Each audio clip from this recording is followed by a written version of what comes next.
Welcome back to the Bank Customer Experience Podcast. I am joined once again by Cook Solutions Group. Always a pleasure to have you on. And I'm joined today by Michael Strange and Levi Daily from Cook Solutions Group. How are you doing today, Michael and Levi? Great, thank you. Good. Thank you so much for having us.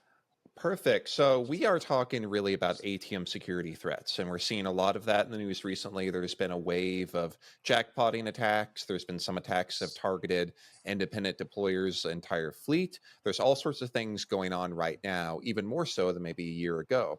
But I wanted to start with a very general question. So what would you say are the most common trending ATM security threats? Well, there's really two that we're seeing right now that stand out from the rest. The biggest one is the RMS attack, or a remote management software attack.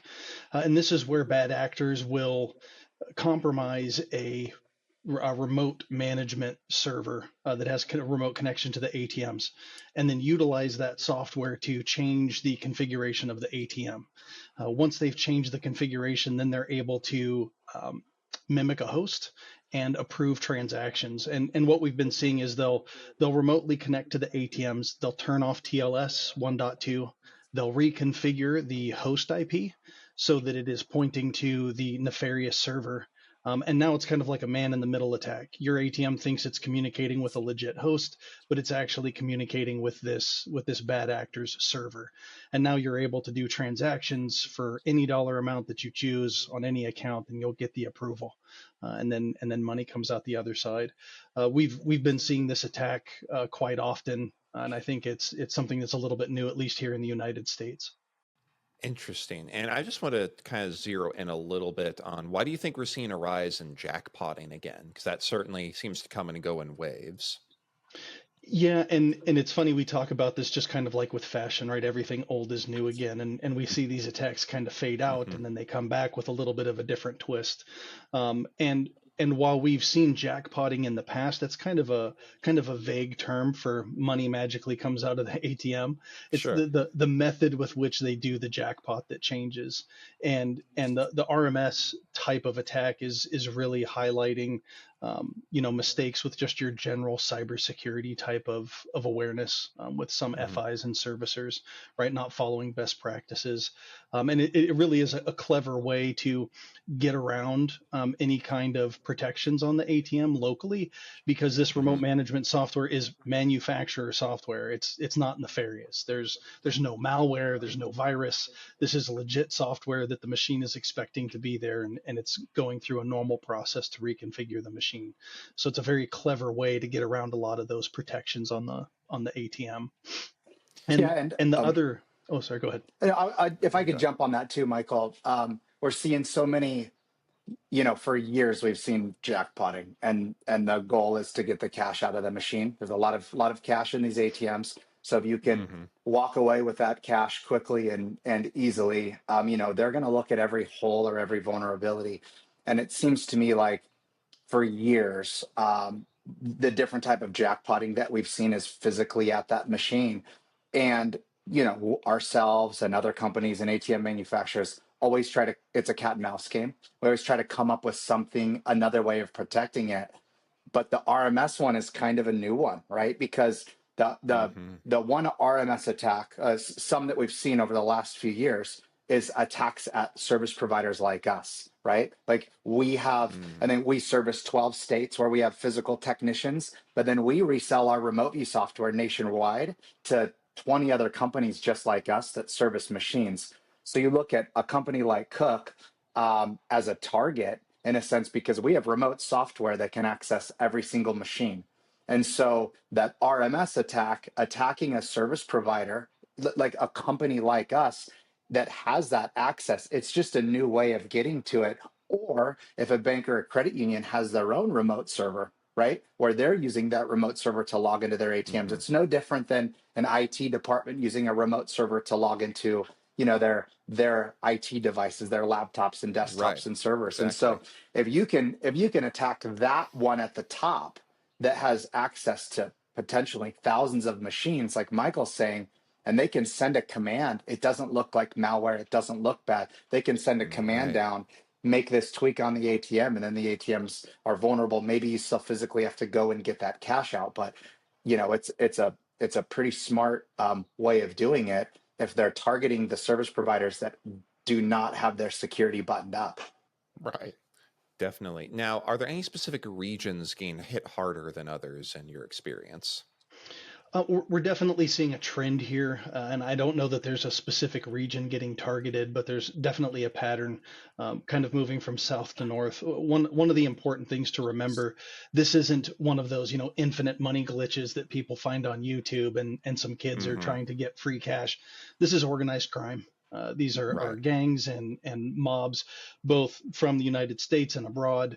So these are criminal enterprises that are doing this as a business. So they're being methodical with the way that they do it. We've seen a lot of attacks in the Georgia, Texas kind of area.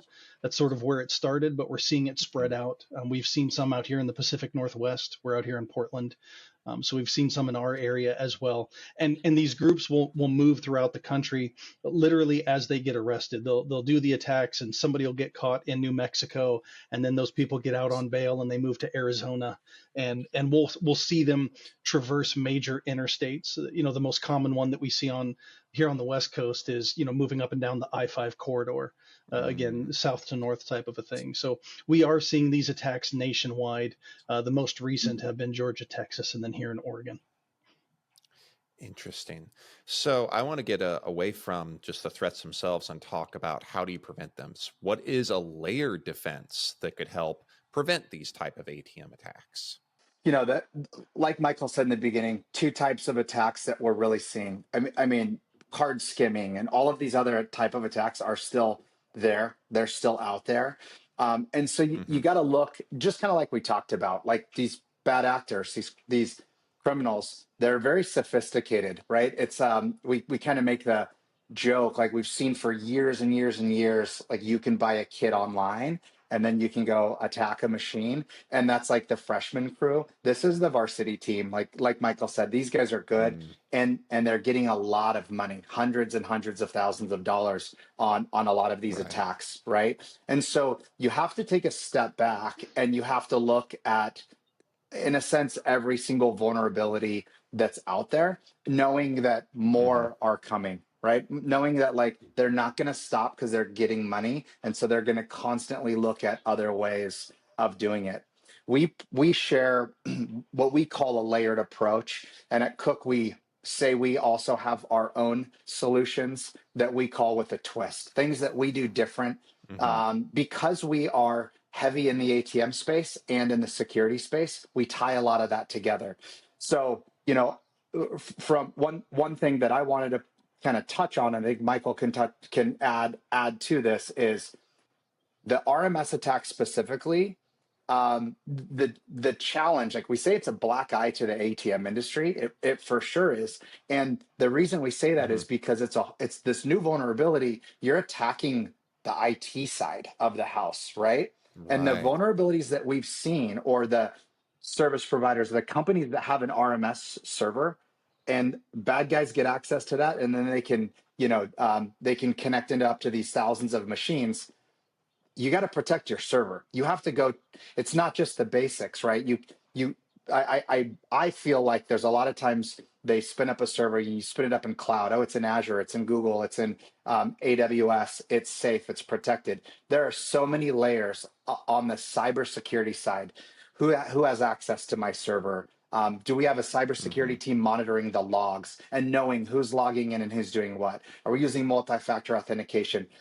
We've now added so many cybersecurity kind of measures that you have to put in place. We have a Cook. We have a SOC audit that kind of shows everything that we're saying we're doing, and we're proving it by sharing a SOC report. But it starts there, and then it goes all the way down to all of the different layered kind of approach and measures on an ATM, like bollards and top hat key changes, and alarming your ATM. And Michael, I don't know if you want to jump in on that, but there's so many layers from top to bottom. Well, Yeah. and when we talk about any kind of fraud or attacks on ATMs, it's that layered approach, right? You've got your cybersecurity for your control servers and your hosted cloud environments and that sort of thing, but you've also got the physical side locally at the ATM, right? Doing stuff like bollards and security gates to help protect Mhm. against the hook and chain attacks, and locking your top hat. And that's one where something as simple as changing out the key on your top Mhm. hat could maybe not prevent, but definitely slow down a bad actor from doing a Mhm. man in the middle attack, a hard drive attack, right? Throwing an alarm on that top hat sounds like something super simple, but if I open the top hat and all of a sudden an audible alarm is going off and the cops show up 2 minutes later, that's really gonna hamper my ability to do a hard drive attack on that machine. Um, Sure. so even just those simple type of things, increasing your manufacturer protections, right? I know a lot of the manufacturers have bolstered up their mounting plates again to prevent those hook and chain attacks. So it's one of those things where you've got to look at what's the risk that you're seeing, in the wild. What's your budget like, Right. to be able to put these safety devices in, and then getting as many layers as you can reasonably afford to help protect yourself from as many threats as possible. With the RMS and these hard drive attacks that are happening, which are the two most popular at the moment. Hard drive encryption is a great one that prevents them from being able Mhm. to inject malware or inject software on the hard drive by removing it from the machine. It's a pretty simple way to protect things. One of the others too, man in the middle attacks that a lot of people forget. To Levi's point, these are just your typical cybersecurity threats, your network security. You've got to Right. protect your Ethernet cable. You don't want to have a vestibule ATM plugged into a wall jack that's 3 feet away from your ATM, and we've seen those types of things, right? So remembering to Absolutely. follow your best practices on just the typical network security side. Um, and really just focusing on as many layers as you can to protect from as many threats as cost effectively as possible. Then you have places like us here at Cook Solutions Group where we can do things with a twist and get into some kind of next level protections that utilize some of that layered approach to protect from individual threats as well, if we can get into some of our specific protections. Yeah, I would definitely love to talk more about some of your specific protections. Like, where, for example, can I find out more about all these types of ATM threats and preventions from Cook Solutions Group? Can you tell me a little bit about that? Yeah, so our website, www.cooksolutionsgroup.com. I know it's a long one, but Hmm. cooksolutionsgroup.com. We have blogs and articles and documents that we're happy to share. Whether it's a customer of Cook or not, like we want to help protect the industry, the ATM industry as well. So we're happy to have the conversation. And because we see so much of it as a service provider, we see so much of it. We're happy to share those conversations. You can reach out to us on our website. There's a chat button. You can ask for more information if you don't know. If you're a customer of ours or a bank or a credit union that has a relationship with us, you can always reach out to, through your account managers or whatever. But just go into our website and requesting more information. And we're happy to share with you documents that we have, things that you just need to do. If you're a bank or a credit union, you should be concerned about this, and just things that we will share with you on how to questions to ask your service provider, questions to ask your IT. Like, Right. who do I think if I could sum this up, for years we've seen ATMs be a separate channel, and be managed completely different than any other IT devices in a bank or a credit union. However, they're a Mm. Windows device that's connected to this safe with a lot of cash in it, right? And so bringing in IT, I mean, we appreciate when an IT department gets on a phone call with us and grills us and asks us these questions to make sure, that because ultimately they're responsible for these devices, make sure that they're protected on all Right. of these different layers. We're happy to have that conversation and just help guide through that whole process. Absolutely. Is there anything else you'd like to add before we sign off today, Levi and Michael? I think maybe just a couple of the solutions that we have that are related to the fraud space, that kind of make us stand out a little bit and are relevant to these protections. The Hmm. the first one I'm thinking that we've kind of put together just in the last couple of days is ATM configuration monitoring, and this is one of those things, leverages our remote view platform, and because of these RMS and hard drive attacks where they're reconfiguring the ATM, we're able to monitor those configs, and if it changes to an unknown IP address, right, we've got a national footprint, so we've got a pretty good list of known IPs for the different hosts. And if we see an unrecognized IP show up in one of these configs, or certain things going from on to off, like TLS, we can send an alert to our team to respond. We've got another series of products called suspicious activity notification, and it's kind of looking at the skimmer install type of fraud, and really approaching that problem from two sides of that one coin. So the first is the skimmer install. Instead of trying to detect that on the hardware, we use smart camera analytics to evaluate the behavior of the human in front of the ATM, and then utilize that info to compare it to the transactions that are taking place on the machine and say, is this somebody just taking a long time to do a transaction, or are they doing something nefarious? And then using a human being to kind of review that footage and make a determination. And we've had dozens of skimmer devices that made it past all the other manufacturer detections and preventions, deep insert skimmers making it past the passive plates or the anti-skimming devices, but getting caught by our suspicious activity notification and catching that skimmer install. And then from the other side of skimming is addressing the cache harvesting, right? We've already stolen the card numbers. Exactly. Now we're doing the cache harvest. We use a thing called a fraud detection engine that monitors certain types of transaction sets. Somebody that's just rapid firing, nothing but withdrawals, 5 withdrawals in 4 minutes, and sending an alert. And then you can either respond to the alert or automatically take your machine out of service for 10 minutes, interrupt that cache harvesting cycle. And we've had real world wins with both of those, where we've seen a pre-suspicious activity notification and post able to interrupt those cache harvesting cycles and detect those skimmers being installed, that have been hugely successful. Again, across the nation with multiple financial institutions. Yeah, that's taken Michael's team to 24/7 within the knock to review that. So, we used to be like 8 to 8, and then 7 to 10, and then 5 to 10, and now we're 24/7. And for the for the thousands of false alarms that we see, hey, that's just somebody standing there for too long at the machine. We call it a win when we see and have been able to stop and prevent hundreds of ATM attacks for all of our customers. So excellent. Well, this was a really great conversation. I want to thank you, Levi and Michael, for joining us today. Thank you so much. Thank you for having us.